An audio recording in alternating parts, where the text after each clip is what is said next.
A Quiet Place is a fun, edge-of-your-seat thriller, which made it really fun to go to the movies.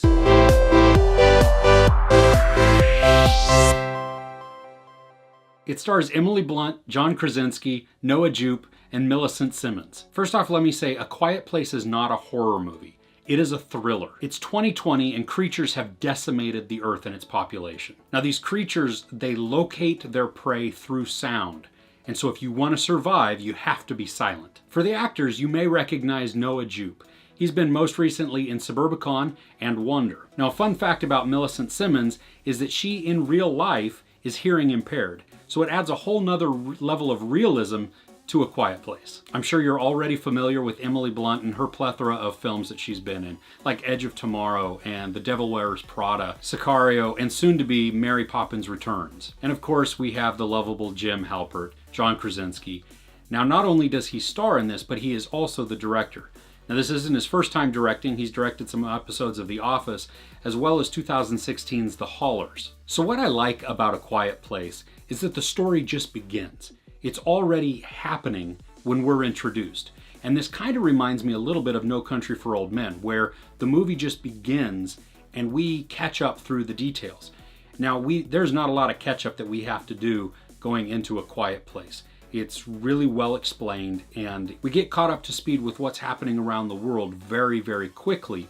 And so there's not a lot of need for this backstory because it's just not needed. I also loved the use of sound and silence. Crazy good at conveying emotion and really forcing us as an audience to feel certain things and to react in certain ways. In A Quiet Place, Millicent Simmonds also plays as a deaf girl, or at least hearing impaired. She wears hearing aids that have an implant type of thing on the side of her head. And what's really great is Krasinski, in his use of sound design, when it would switch to her perspective, the sound would get quieter. Now the movie was already fairly silent, but you would hear leaves rustle and you would hear just wind and creaks here and there. But when it got to her, it would almost go, and everything would be almost like you were listening inside of a balloon or something like that, because the audio just got really compressed and really silent, more silent than it was. And so you really got to feel and experience what she was feeling. Now I loved the creature because we get to see bits and pieces of the creature, but not all at once and not right at the beginning. Because what this does is this allows us to build some terror and some just freakiness and unease because we don't know exactly what it is and we don't know what it looks like. We know that it can locate by sound, and so we have to be quiet. But when it attacks, it's lightning fast. And it's really cool to see that we don't see everything, if that makes sense, right? But there is a payoff. We do get to see the creature in its entirety several times throughout the film. And it's not just right at the end. It builds, and then we get that payoff. And it was well worth it. The special effects were really, really good because the creature is believable. Now, I don't know exactly what it is, and they don't totally explain it. And they don't need to, though. That's the beauty of this, that it's already believable because we've been immersed in this story already. I love the emotion that was conveyed by the actors. Most of the movie is done in silence or through sign language, maybe slight whispers here and there. But for the most part, because it's silent, they're using their facial expressions and their body language to emote everything. And whether it's sadness or joy or love or anger, they're doing that really, really well. And I think all of the actors really pulled this off nicely, especially Noah Jupe.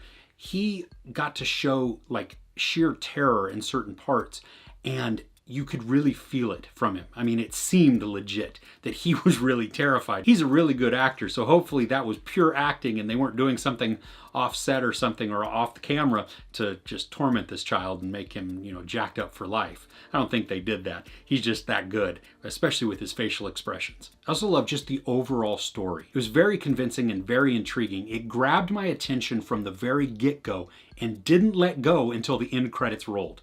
That's how good the story was. I was drawn in so much by every aspect of it that I couldn't look away, even though there were certain parts where I was literally like cringing because it was so tense.